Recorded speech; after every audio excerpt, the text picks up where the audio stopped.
Bonjour à tous. Qui de Joe Biden ou de Donald Trump sera le prochain président des États-Unis?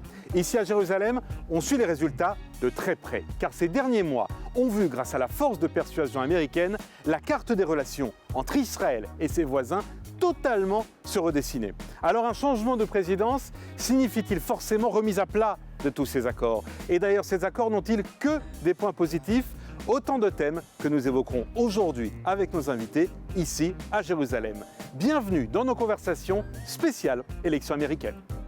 Et nous avons quitté l'ambassade des États-Unis pour nous installer Gan Ha'atzmaut, le jardin de l'indépendance. Mais à Jérusalem, c'est aussi un autre symbole, puisque juste derrière moi se trouve le consulat américain avec nos invités du jour. Et les voici. Marcos Arabia. Il est chef de laboratoire de recherche industrielle, membre du mouvement politique des démocrates mobilisés. Peggy Sidor. Elle est journaliste, spécialiste des affaires qui concernent Jérusalem et la société israélienne.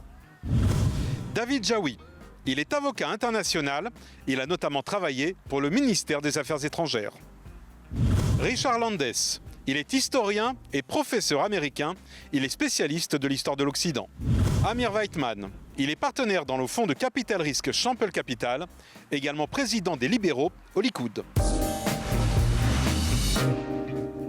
Marcos Arabia, comment vous lisez-vous ces cartes qui, il faut le reconnaître, ont été dessinées par Donald Trump? Est-ce que vous dites Trump a réussi son coup? Ou alors vous dites, de la même manière qu'un deal est parfois quelque chose de très bref, il va faire chute si jamais dans quelques jours, ce n'est plus Trump au pouvoir? Moi, ce que je crois, c'est que tous les présidents américains, tous les gouvernements américains ont d'abord préservé les intérêts d'Israël et ont eu tendance à pousser vers la paix quand elle s'est présentée. Alors maintenant, il y a une conjoncture favorable. Ça n'est pas lié à Trump. C'est simplement que, si bien l'Arabie Saoudite que les Émirats, ils commencent à craindre la Turquie et aussi l'Iran. Donc c'est une question de conjoncture.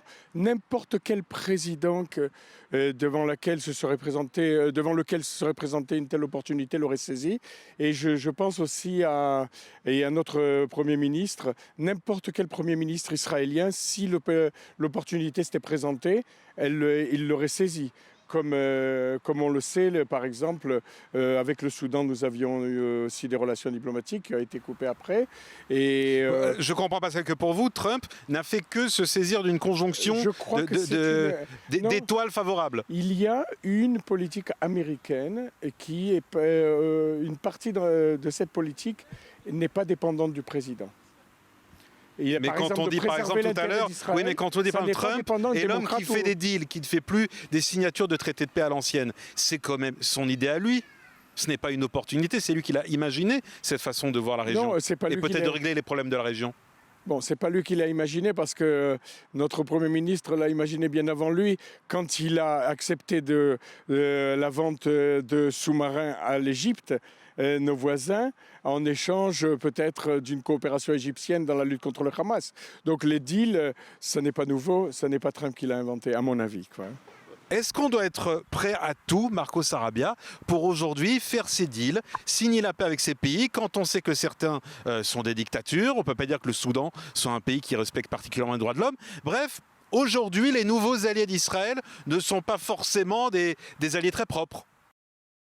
Alors justement, c'est bien que mon ami Amir ait parlé justement de ce rideau de fer, parce qu'en fait, dans cet accord avec les Émirats, il y a aussi une vente d'armes effectuée par les États-Unis aux Émirats, et des avions furtifs F-35, plus des drones, plus on ne sait pas quoi.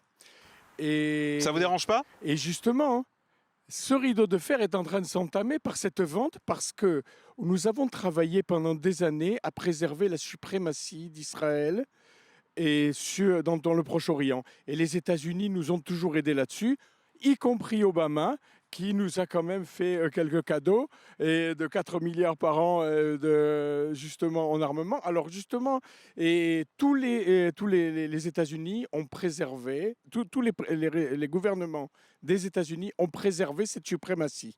Et maintenant vient M. Netanyahou et accepte ce deal. et qui quand même... Est-ce qu'il met en danger si- Israël? Alors, Marco justement- Sarabia, est-ce qu'il met en danger Israël? Justement, moi je pense que ça entame la suprématie. Si jamais c'était un gouvernement de gauche qui avait fait cet accord, tout de suite le Likoud aurait dit Alors là, je dois dire quelque ce chose. sont des traîtres Je dois à la dire quelque nation qui mettent en danger l'Israël. Alors moi je dis c'est très dangereux, de la même façon que cette vente des sous-marins à l'Égypte aussi a entamé la suprématie d'Israël. Alors je dis que M. Netanyahou n'est pas si bon en affaires qu'on ne le croit.